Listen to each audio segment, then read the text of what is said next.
LDC পরবর্তী বাণিজ্য সুবিধা ধরে রাখতে আরও 12টি দেশের সঙ্গে মুক্ত বাণিজ্য চুক্তি নিয়ে আলোচনা চলছে। আগামী মাসেই ইউরোপীয় ইউনিয়নের সঙ্গে আলোচনা শুরু হবে। হালাল অর্থনীতি নিয়ে আয়োজিত এক সেমিনারে এসব কথা বলেছেন বাণিজ্যমন্ত্রী খন্দকার আব্দুল মুক্তাদির। এ সময় তিনি জানিয়েছেন, হালাল পণ্যের বিশ্ববাজার ধরতে বাধাগুলো নিরসনে কাজ করবে সরকার। স্বল্পোন্নত দেশ থেকে উত্তরণের পর আন্তর্জাতিক বাণিজ্যে বাংলাদেশের সুবিধা কমে যাবে।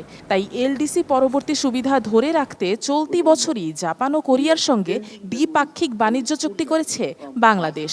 এরই ধারাবাহিকতায় ইন্দোনেশিয়া, মালয়েশিয়া সহ 12টি দেশের সঙ্গে মুক্ত বাণিজ্য চুক্তি নিয়ে আলোচনা চলছে। পররাষ্ট্র মন্ত্রণালয়ের গবেষণা প্রতিষ্ঠান BIISS আয়োজিত এক সেমিনারে এই তথ্য জানান বাণিজ্যমন্ত্রী। এ সময় তিনি বলেন, স্বল্প সময়ের মধ্যেই ইউরোপীয় ইউনিয়নের সঙ্গে আলোচনা শুরু হবে। আমরা ইন্দোনেশিয়া, মালয়েশিয়া সাথেও আগামী দিনে এফটিএতে যাব।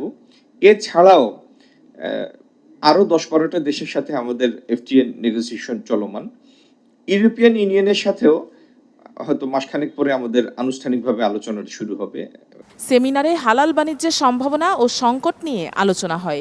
সেখানে সনদ পাওয়ার জটিলতার কথা উঠে আসলে তা নিরসনের আশ্বাস দেন বাণিজ্যমন্ত্রী। আর বিনিয়োগের জন্য আরেকটা আবশ্যিক শর্ত জ্বালানি সহজলভ্যতা।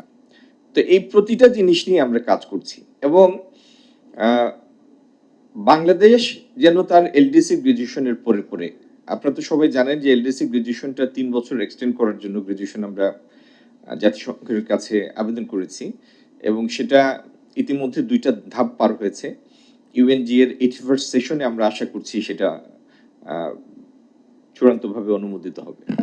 এর আগে BIISS এর গবেষণা পরিচালক মাহফুজ কবির জানান, বাংলাদেশে বার্ষিক হালাল রপ্তানি প্রায় 850 মিলিয়ন থেকে $1 বিলিয়ন। এটি বাড়ানোর সম্ভাবনা কাজে লাগাতে হবে। Already mentioned 2027-2028 should be the scaling up and 2029-2030 should be in the integration phase. So that target should be in there in our mind in the policy making. So with that, I would like to thank everyone. আন্তর্জাতিক বাজারে হালাল পণ্যের বাজার ধরতে সঠিক নীতি কাঠামো, গবেষণা, প্রযুক্তি, দক্ষ জনশক্তি এবং অর্থায়নের গুরুত্বের কথা উঠে আসে সেমিনারে। Afroz Alamiya, Star News, Dhaka.